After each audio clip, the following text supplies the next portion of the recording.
FM.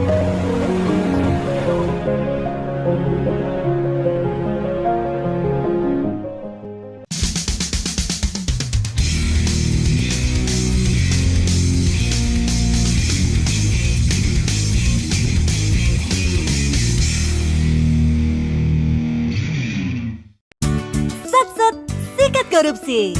Lanjutkan. Situasi mendekati hari pemilihan presiden tanggal 14 Februari nanti terlihat semakin panas. Situasi ini semakin terlihat dari kepanikan Presiden Jokowi melihat fakta-fakta di lapangan bahwa akar rumput PDI Perjuangan itu mulai bergerak. Hampir setiap Ganjar Pranowo berkunjung di satu daerah, rakyat di daerah itu bahkan menyambutnya mulai dari bandara sampai keluar mereka itu di pinggir-pinggir jalan. Di lokasi acara, masyarakat juga menyemut ingin melihat sosok Ganjar Pranowo berpidato dan menyalami mereka. Dan ini berbanding terbalik dengan kunjungan Prabowo terutama di Jawa Tengah yang semakin kesini semakin sepi. Sudah banyak yang sadar ada kejanggalan dengan pengangkatan Gibran sebagai calon wakil presiden yang secara telanjang dan kasat mata sudah mengangkangi konstitusi. Situasi inilah yang membuat Presiden Jokowi, bapaknya Gibran, untuk harus berkantor terus di Jawa Tengah, mencoba mengubah situasi dengan mengandalkan popularitas nama beliau yang diklaim tinggi oleh berbagai lembaga survei. Secara hasil survei di beberapa lembaga, di mana pemilik lembaga survei itu juga adalah konsultan politiknya Prabowo, angka Prabowo memang didesain tinggi. Tetapi catat, angka survei yang tinggi itu ternyata tidak bisa ada di atas angka 50%-an. Angka yang menjadi syarat untuk Pilpres 1 putaran. Angka survei Prabowo mentok di angka 40%-an. Bahkan ada lembaga luar negeri, The Economist, yang sempat mengeluarkan angka survei bahwa Prabowo sudah mencapai angka 50% dan menjadikan Pilpres kali ini satu putaran.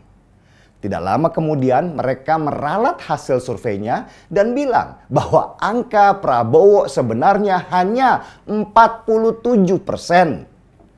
Padahal lembaga The Economist ini awalnya sudah dipuja-puja oleh pendukung Prabowo, meski akhirnya dihujat juga oleh mereka karena dibilang pasti ada tekanan. Lucu memang, bagaimana bisa penguasa itu ditekan? Mereka yang punya akses untuk menekan malah bicara kalau ada tekanan. Dan lebih gilanya lagi, bansos yang menjadi senjata ampuh Jokowi untuk menaikkan popularitas Prabowo itu semakin masif dikucurkan. Bahkan Jokowi dikabarkan merapel bansos yang harusnya dikucurkan sampai bulan Maret, dipampatkan semua di bulan Februari, bulan pemilihan. Dan bansos itu banyak diklaim oleh tim ses Prabowo sebagai bansos Jokowi. Padahal bansos itu adalah bantuan sosial yang menggunakan uang negara dan bukan uang pribadi. Semua fakta kecurangan itu semakin membuka mata masyarakat bahwa telah terjadi berbagai kecurangan untuk hanya sekedar memenangkan Prabowo di Pilpres kali ini.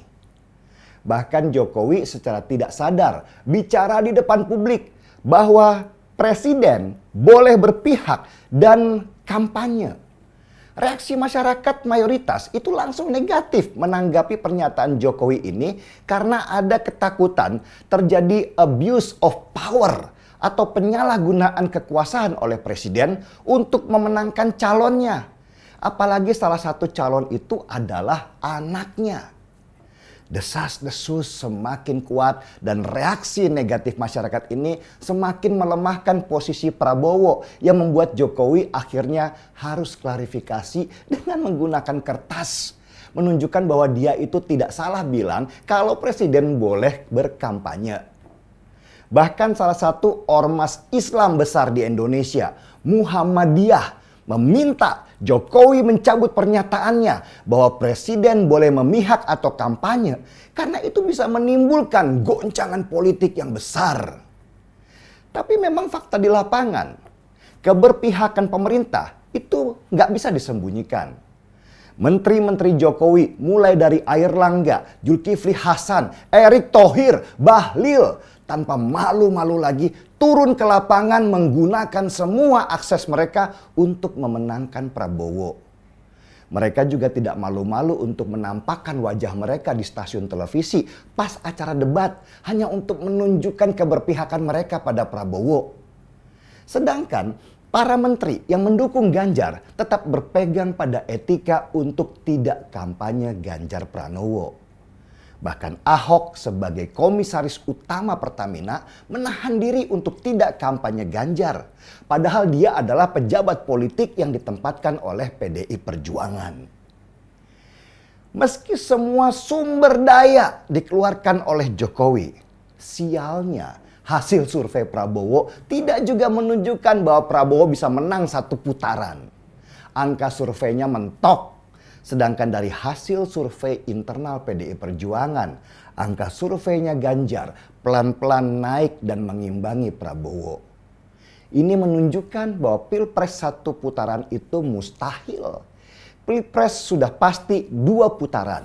Dan itu adalah pertarungan antara Ganjar melawan Prabowo di putaran kedua. Ini yang menarik kawan. Dalam putaran kedua nanti, semua kemungkinan bisa terjadi.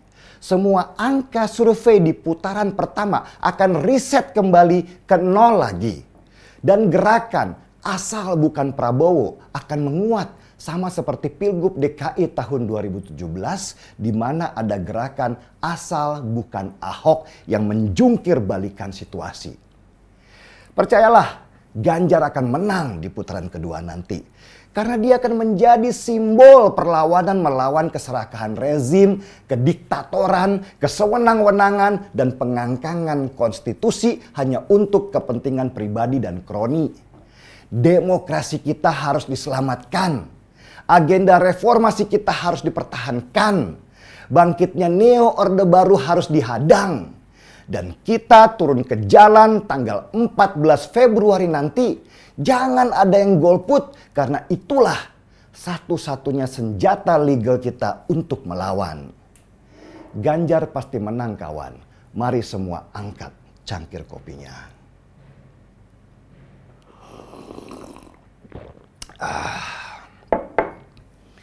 Gaspol.